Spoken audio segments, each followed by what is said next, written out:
우리 같이 기도하겠습니다.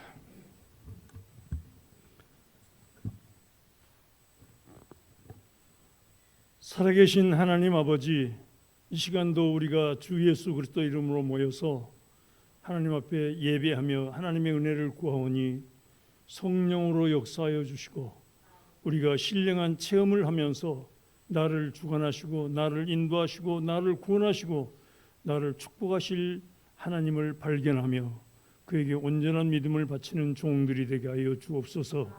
종이 심히 부족하오니 더욱 붙잡아 주시고 사랑하신 이들에게 복음을 증거할 때 성령으로 응답하시기를 간절히 원하면서 예수님 이름으로 기도합니다.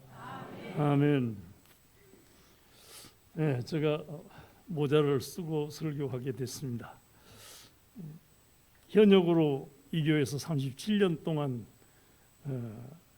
쉼 없이 설교하면서도 한 번도 그런 일이 없었고 또 은퇴한 지도 벌써 8년이 돼갑니다만은 오늘 처음으로 이렇게 모자를 뒤집어 써서 대단히 죄송합니다. 제가 나이 탓으로 여겨집니다만은 저에게 설교할 기회가 주어지고 또 단위에 설 여건만 주어진다면 어떻게 하면 그 예배에 참석한 회중들로 하여금 예수 그리스도의 복음을 이해하게 하고 예수 그리스도의 복음을 믿게 할 수 있을까? 그런 생각만 아주 늘 가득 차게 됩니다.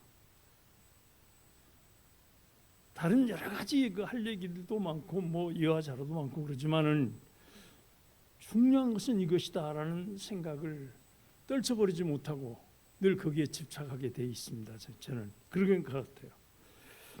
프랑스의 시몬 드 보부아르라는 교수가 있는데 그 여자분입니다. 근데 노년이라는 책을 썼어요. 근데 그 노년이라는 책을 보면은 사람에게는 나이 들어가면 누구에게나 네 가지의 큰 문제가 닥친다는 겁니다. 피할 수 없어요, 아무도. 그 네 가지 닥치는 문제가 뭐냐? 첫째는 건강 문제. 나이 들어갈수록 어느 부분인가 쇠퇴하게 되고 병들게 되고 못 쓰게 되고 하는 건강 문제.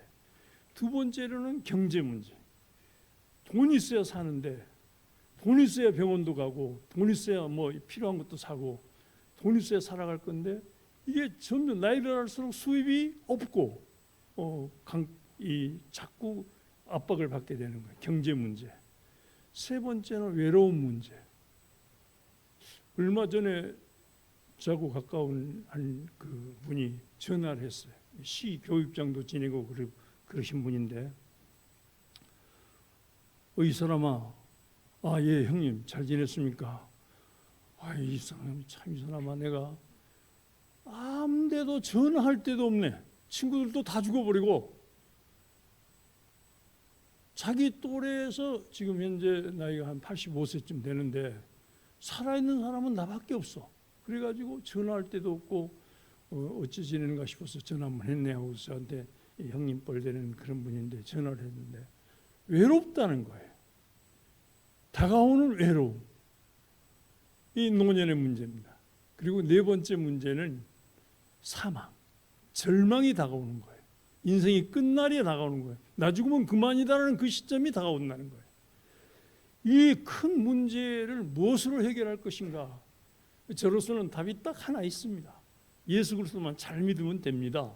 이걸로 해결이 다 돼요. 그러면 사망의 문제도 해결되죠. 하나님과 늘 대화하고 기도할 수 있으니까 외로운 문제도 해결되죠. 뭐 가난한 것도 하나님께 맡기면 되니까 건강도. 그런데 사람들이 이런 걸 믿음으로 해결을 하는 사람은 거의 없어요.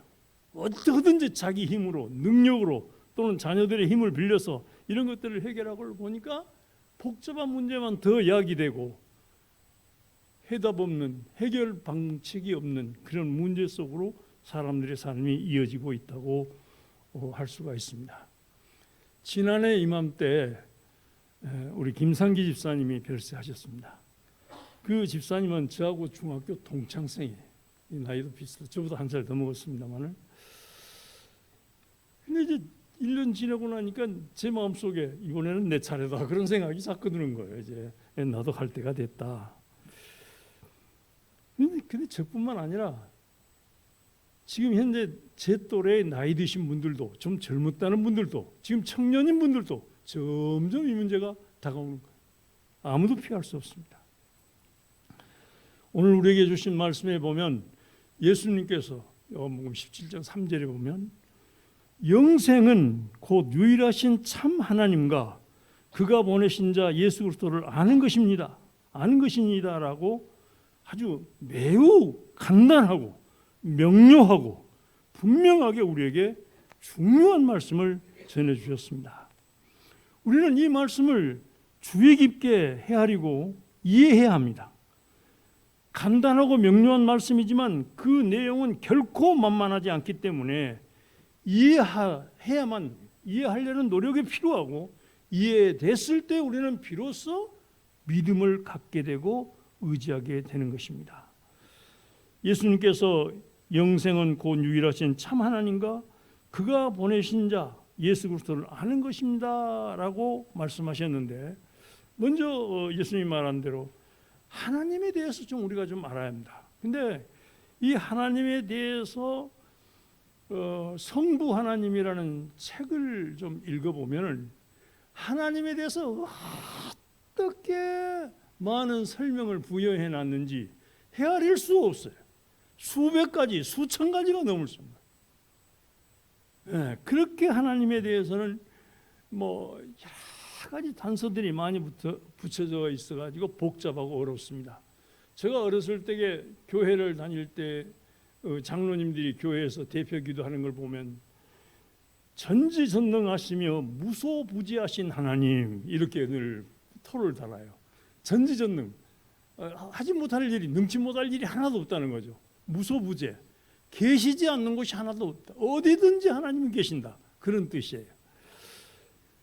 근데 이 하나님에 대해서 어떤 때는 영광의 하나님, 이 카다크 엘이라고 하는데, 이 영광이라는 말은 놀랍게도 무겁다라는 뜻이에요. 하나님은 가벼운 분이 아니라는 거예요. 굉장히 무겁다. 거룩하신 하나님, 그 거룩성 앞에 인간은 거룩함이 없기 때문에, 범죄하고 타락한 존재이기 때문에 거룩함이 없잖아요. 그래서 하나님 앞에 서게 되면 다 소멸돼 버립니다. 내가 나타날 때는 너희들 이 산에 오르지 마라. 하나님이 나를 본 자는 죽을 거다. 나를 보고 살 자가 없다. 무서운 하나님이십니다. 이 여러 가지 표현들을 다 나열한다면 수백 가지, 수천 가지가 넘는데, 우리는 이런 것들 중에서 예수님이 말씀하신 어떤 하나님을 기억해야 되느냐? 예수님은 유일하신 참 하나님이라는 표현을 썼습니다. 유일하신이라는 말은 하나밖에 없는 하나님이라는 거죠. 하나님은 한 분이시다. 그리고 참 하나님, 여러분, 이 참 하나님이라는 뜻, 이 세상에는 거짓된 신이 얼마나 많은지 몰라요. 우리가 어렸을 적에 아이를 낳으면 문 앞에다가 뭐 삼신앙대를 설치해 놓죠. 뭐 아들을 낳으면 고추를 달고 이렇게. 그런데 집안에서 말해도 부뚜막 귀신이 있고 축담 귀신이 있고 안방 귀신이 있고 얼마나 귀신들이 많은지 몰라요. 뒷산 귀신이 있고, 저 내과에 가면 시내가 귀신이 있고, 바다 귀신이 있고, 강물 귀신이 있고, 뭐 앞산 귀신이 있고, 하여튼 헤아릴 수 없는 신들이 많이 있어요. 이런 것들이 다 거짓된 거다. 참 하나님이 계신다. 그 참 하나님은 살아계신 하나님이요 천지 만물을 창조하신 하나님이시다. 더군다나 우리가 하나님에 대해서 꼭 기억해야 될 것은, 하나님은 우리 인간을 하나님의 형상과 모양대로 창조하셨다는 겁니다. 다른 동물들에게는 이 하나님의 형상과 모양이 없어요. 그러므로 아무리 영리한 개라 해도 이 개한테다가 하나님을 인식시킬 수가 없습니다.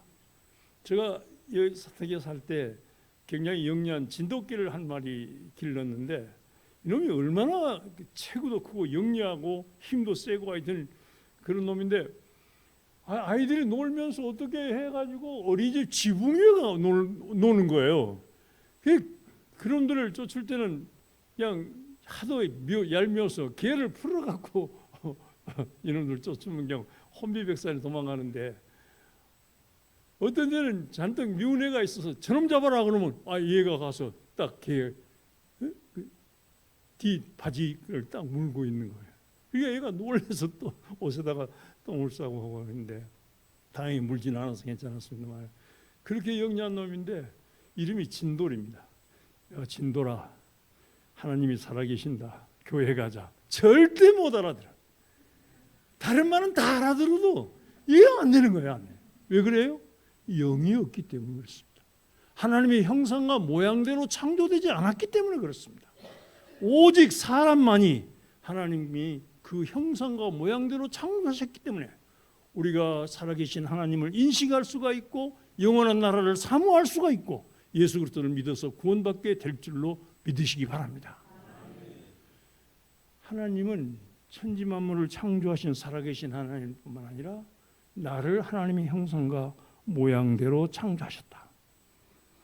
그리고 그 하나님이 사람의 생사화복과 모든 국가의 흥망성쇠를 친히 주관하신 하나님이시다. 사람이 요즘은 우리나라가 세계에서 자살자가 제일 많죠. 지금 제일 자살을 잘한다 그래요. 자기 생명을 자기 스스로 끊어버리는 사람들이 많이 있고 뒤죽박죽인 세상이 된 것 같습니다만, 그래도 여전히 하나님은 각 사람의 생사복을 주관하시고 믿는 자를 인도하시며 하나님 앞에 바른 믿음을 가진 자를 선대하시고 후대하시며 축복하시는 줄로 믿으시기 바랍니다. 정말 눈여겨보면 그래요. 없는 것 같지만 계시고 안 계신 것 같지만 살아계셔서 각 사람을 주관하고 계시는 거예요. 독이 제가 이제 한 살만 더 먹으면 80인데 이 나이쯤 되면은 자기 인생을 돌아보면서 나를 인도하신 하나님, 그때도 나를 살려주신 하나님, 그때도 나를 보호하신 하나님, 그런 걸 여러 가지로 느낄 수가 있어요. 여러분도 한번 돌아보세요. 내 인생을 내가 여기까지 올 때, 살아올 때 하나님 어떻게 나를 도우셨는가, 믿음 있는 나에게 어떤 은혜를 베풀었는가를 생각해 본다면 여러분도 확실하게 살아계신 하나님을 느끼며 살아가게 될 줄로 믿습니다. 사람의 생사복을 주관하시는 하나님이시다.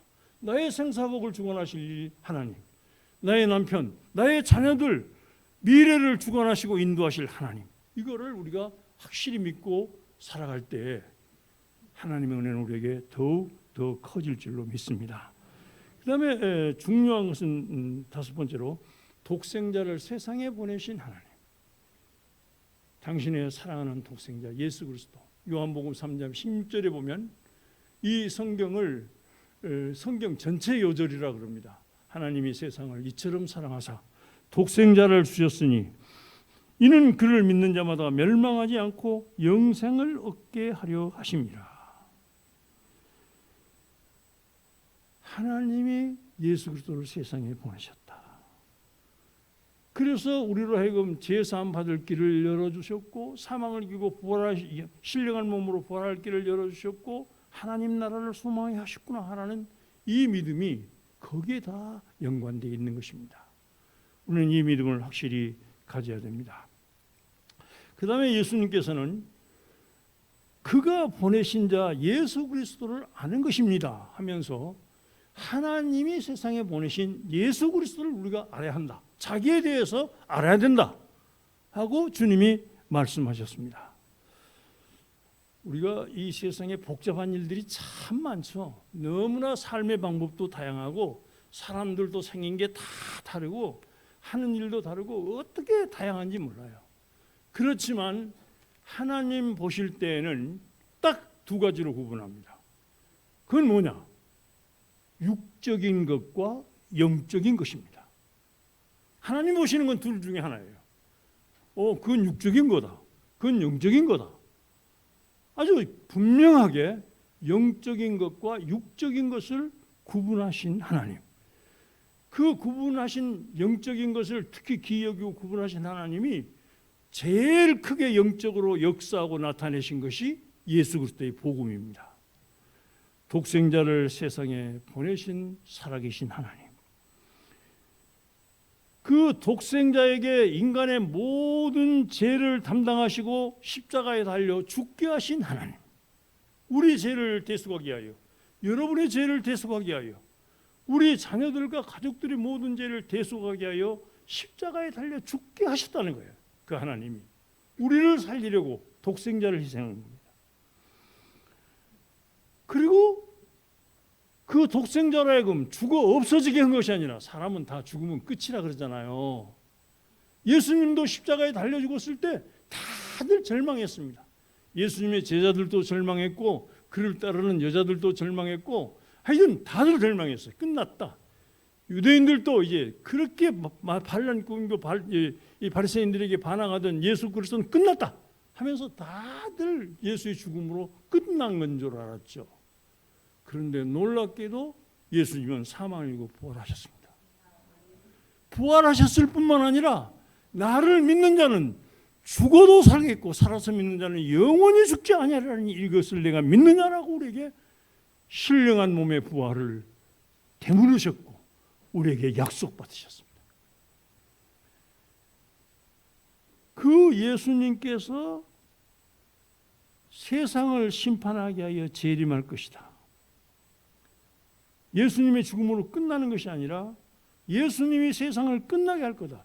저는 정말 그 성경을 처음으로 읽을 때 굉장히 의문점이 많았어요. 이 하나밖에 없는 지구, 온 은하계 별들을 다 돌아다녀도 물이 있고 공기가 있고 나무가 있고 생존할 수 있는 여건이 갖춰진 건 오직 지구라는 별 하나밖에 없다잖아요. 그렇게 멀리 떨어져 있는 거 다 살펴봐도. 이 하나밖에 없는 지구를 파괴해버리면 어디다가 무엇을 한단 말인가? 이 좋은 지구를 왜 파괴해? 그런 의문을 굉장히 청년 때 많이 가졌어요. 그런데 살아가면서 느끼는 것은 오염되지 않는 곳이 하나도 없다는 거예요. 다 더럽혀지고 못 쓰게 되고, 바다의 고기도 미세 플라스틱을 먹고 지구들 죽을 뿐만 아니라 사람도 죽게 만들고, 아무튼 온통 세상이 모든 죽을 걸로 가득 차는 그런 것으로 만들어 버렸어요. 그렇구나. 사람도 못 살게 됐기 때문에 하나님이 새 하늘 새 땅을 창조하시고 우리를 오염되지 않는 그곳으로 인도하시겠구나. 이제 믿음이 이제 나이 들어갈수록, 하늘나라 가까울수록 자꾸 그런 게 생각나는 거예요. 네. 여러분, 마가복음 1장 15절에 보면은 예수님께서 말씀하시기를 때가 찼고 하나님 나라가 가까이 왔으니 회개하고 복음을 믿으라고 하셨습니다. 복음, 이 헬라어로 유앙겔리온이라고 하는데, 이 헬라어 유앙겔리온이라는 이 단어 속에다가 예수님께서는 당신의 복음을 다 넣어놨습니다. 우리가 계란을 생각할 때 계란 껍질 이렇게 둥그런 게 있다면 껍질이 계란은 아니죠. 그 속에 노른자도 있고 흰자도 있고 병아리가 되는 생명체도 있고 약간의 수분도 있습니다. 이런 요소들이 계란 속에 다 들어있듯이 유앙겔리온이라는 복음 속에 예수 그리스도는 살아계신 하나님의 아들이시다. 그 살아계신 하나님의 아들이 우리 죄를 대속하기 위하여 십자가에 달려 죽으셨다. 십자가에 달려 죽으신 예수님은 사망을 이기고 부활하셨다. 그 예수님이 재림하셔서 세상을 심판하고 우리를 구원할 것이다 라는 그런 요소들을 다 담고 나왔습니다. 그러므로 우리는 단순히 예수 그리스도의 복음을 믿습니까? 라고 물을 수 있겠지만, 또 그 물음에 정확하게 대답할 분도 있지만, 또 막상 복음이 뭡니까? 라고 물으면 대답을 못 하실 분도 계실 거예요. 그러나 차분히 분명하게 나는 살아계신 하나님의 아들 예수 그리스도를 믿습니다. 나는 그 하나님의 아들 존귀하신 그분이 나의 죄를 대속하기 위해 십자가에 달려 죽으심을 믿습니다. 나는 예수께서 사망을 이기고 부활하셨고 나에게도 영생의 생명을 약속하셔서 신령한 몸으로 부활하게 하실 것을 믿습니다. 나는 예수 그리스도의 재림을 기다리면서 이 믿음을 지켜나갈 것입니다 라는 이 믿음을 확실하게 가지고 이 세대를 살아가야 될 줄로 믿습니다. 여러분, 우리가 이 믿음을 꼭 가져야 될 것은 살아계신 하나님, 천지만물을 창조하신 하나님, 장차 세상을 심판하실 그 참 하나님께 이 예수의 복음이 우리를 하나님의 자녀 되게 하는 것으로 접속시키는 거예요. 요한복음 1장 12절에 보면 그 아들을 믿는 자, 그 이름을 믿는 자에게는 하나님의 자녀가 되는 권세를 주셨다라고 했습니다.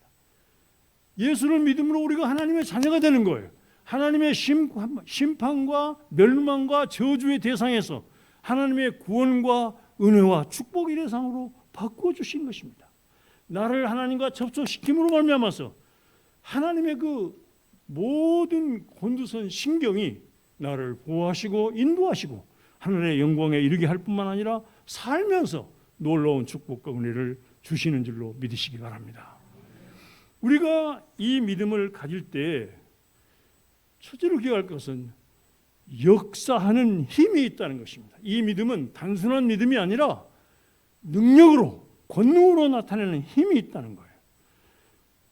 데살로니가후서 1장 12절에 보면 11절에 보면 이러므로 우리도 항상 너희를 위하여 기도함은 우리 하나님이 너희를 그 부르심에 합당한 자로 여기시고 모든 선을 기뻐함과 믿음의 역사를 능력으로 이루게 하시고 너희가 가진 그 믿음이 너희의 소망을 이루는 능력이 된다.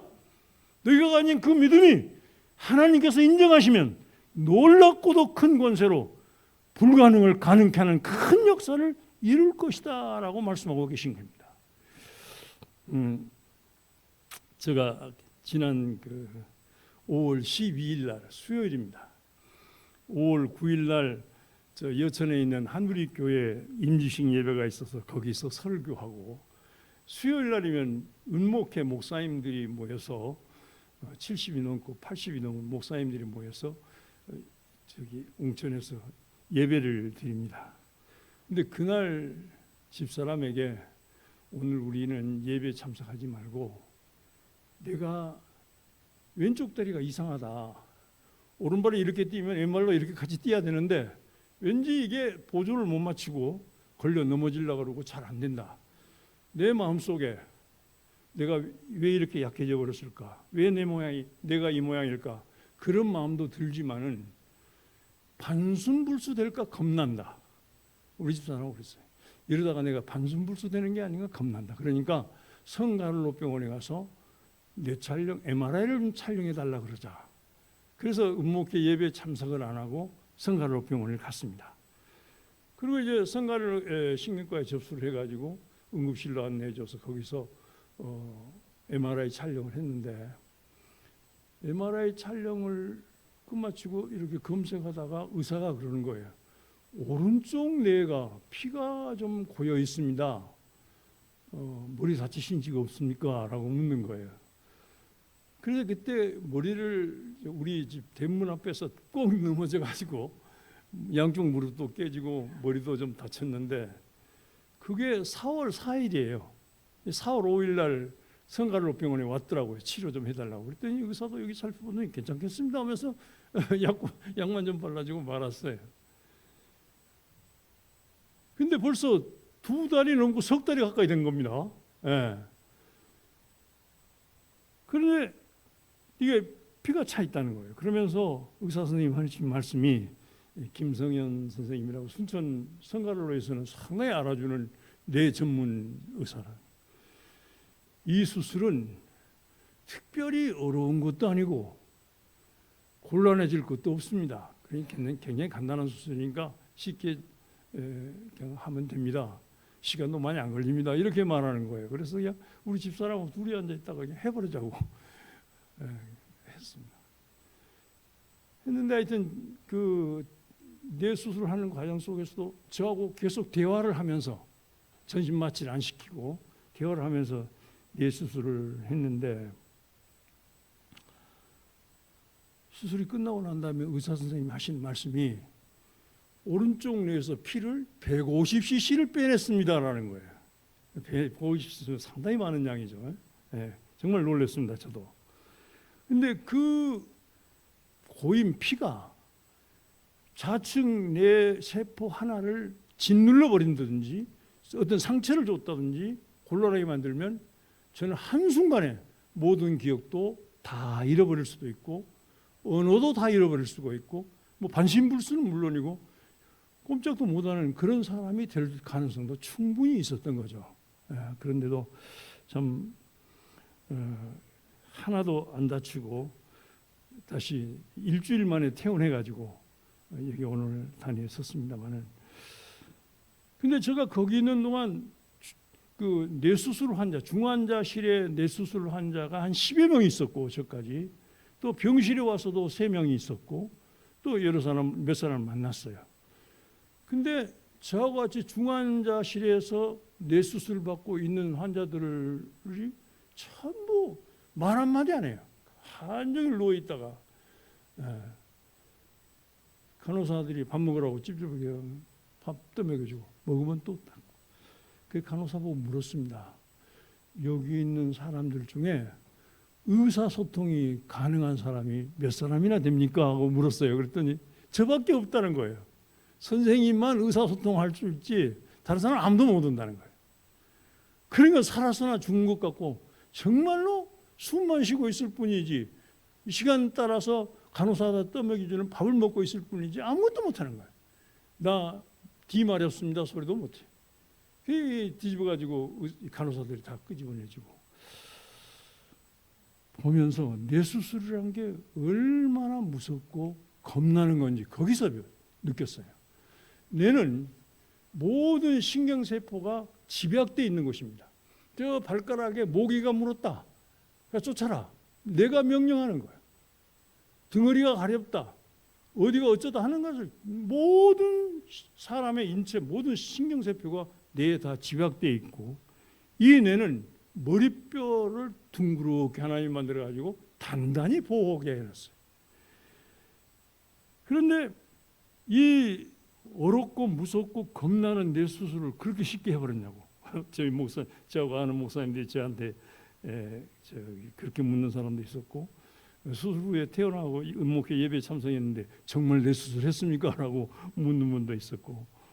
그런데 저는 뭐가 느껴지느냐?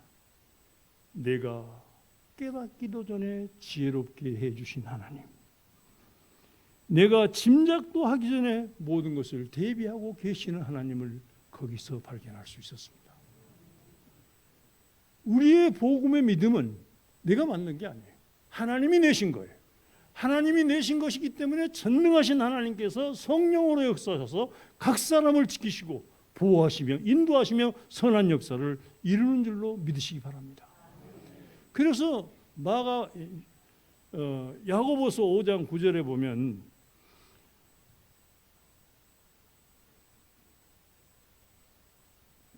믿음의 기도는 의인의 간구는 역사하는 힘이 큼이니라.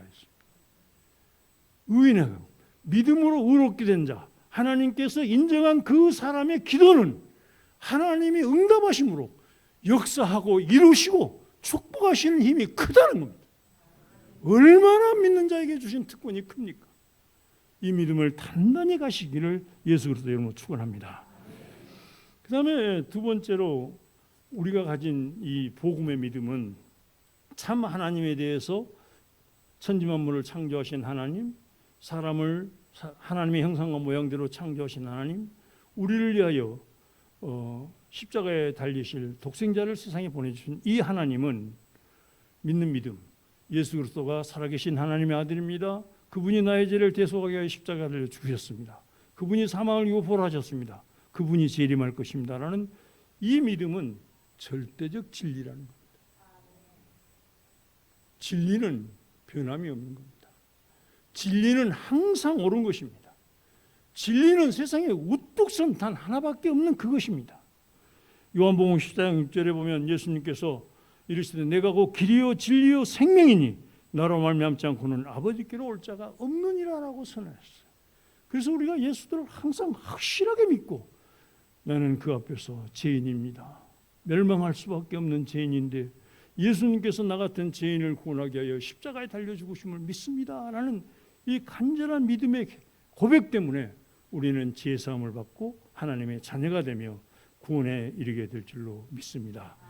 이거는 정말 만대의 변함없는 영원한 진리이기 때문에 바뀔 수도 없고 변할 수도 없고 절대로 어느 누구도 전능하신 하나님 앞에서 이게 손댈 자가 없는 거예요. 우리 이 믿음을 확실히 가질 때 우리는 비로소 죄인임을 고백할 수가 있고 죄인이기 때문에 나는 겸손할 수가 있고, 죄인이기 때문에 나는 하나님을 감히 우러러보지 못하면서 가슴을 치면서 아버지 하나님, 나는 죄인으로서 울면서 얘기할 때 하나님의 사랑 가운데는 우리 각 사람에게 더욱 넘치게 되는 것입니다. 이 확실한 믿음으로 승리하시기를 예수님 이름으로 축원합니다. 좀 오래된 얘기입니다만 서울 봉천동에 윤주형 집사님이란 분이 개인 병원을 내고 경영하고 있었습니다. 이분은 교회 집사일 뿐만 아니라 의학 박사였습니다.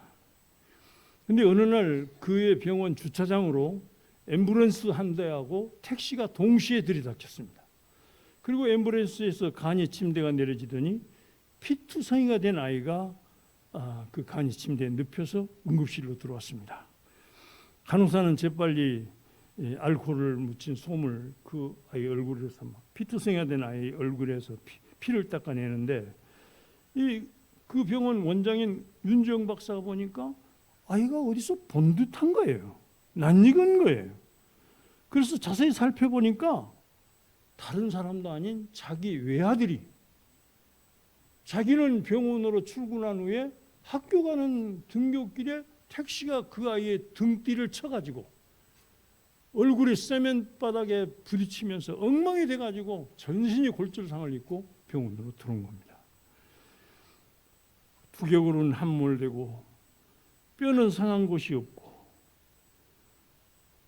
그런데도 윤주영 박사는 아들 하나밖에 없는데 이 아들을 살려보겠다고 막 애를 쓰면서 자기 혼자 힘으로 안 되니까 친구 의사한테 전화를 걸어가지고 와서 좀 도와주게, 내 아들이 교통사고로 죽어가네 불러드렸어. 그런데도 어디서부터 손을 봐야 되는지 모르겠어요. 두개골이 함몰돼 버렸는데 손을 함부로 댈 수도 없고, 뼈 부러진 건 거기에 비하면 아무것도 아니에요. 아무튼 자기 아들을 살려보겠다고 몸부림을 치고 친구 의사한테 긴급 타전을 하고 온갖 기술과 모든 걸 다 쏟아부었는데도 이틀 만에 죽고 말았습니다. 그 일 후에 윤주영 박사는 날마다 술을 먹고 정신없이 그 귀한 아들이 내 눈앞에서 죽었는데 나는 뭔 소망이 있단 말인가 하면서 병원을 문을 닫고 직원들도 모두 버려두고 날마다 술이 취한 채 지낸 거예요. 그러다가 어느 날 술이 만땅 취해가지고 다니던 교회를 들어갔습니다. 의자에 엎드려서 하나님, 이럴 수가 있습니까? 세상에 그 어린아이가 무슨 죄가 있다고 이렇게 비참하게 내 눈앞에서 걷어갈 수가 있습니까? 하면서 막 술이 취한데도 불구하고 하나님을 원망하면서 타령하면서 기도를 하고 있었는데, 그런데 그때 머리가 쫙 맑아지면서 하나님 음성이 들리는 거예요. 윤 집사, 나는 내 마음을 안다. 윤 집사는 정신이 번쩍 들었습니다. 무엇이라고요? 하나님이 내 마음을 안다고요? 내 아들이 그렇게 비참해 죽었는데 내 마음을 하나님이 아신다고요? 막 하나님 앞에 덤벼들었습니다. 윤 집사, 잘 생각해봐라. 너도 내 마음을 알고 있지 않느냐? 나도 내 아들이 죽었다. 죄도 없고 흠도 없는데 십자가에 달려서 죽었다. 나는 내 사랑하는 아들이 십자가에서 몸부림치며 엘리 엘리 라마 사박다니, 나의 하나님 어찌 나를 버리십니까? 라고 울부짖으며 나를 찾을 때 나는 내 아들의 음성에 귀를 막았고 그 죽어가는 걸 보면서 눈을 감았다. 내 마음을 너도 알고 있지 않느냐 하고 들려오는 거예요. 윤주영 집사는 이 하나님의 음성을 들으면서 그 술 취했던 그 정신이 말끔해지면서 예수 그리스도의 복음의 의미를 깊이 깨달았습니다. 하나님이 나를 구원하시려고 당신의 아들을 십자가에 못 박아 죽였는데 그것과 내 아들을 비교하는구나. 그러면서 그걸 깨닫고 있는데 하나님께서 내 아들, 네가 살리지 못한 내 아들을 내가 거두어들어서 내 옆에서 있게 했다.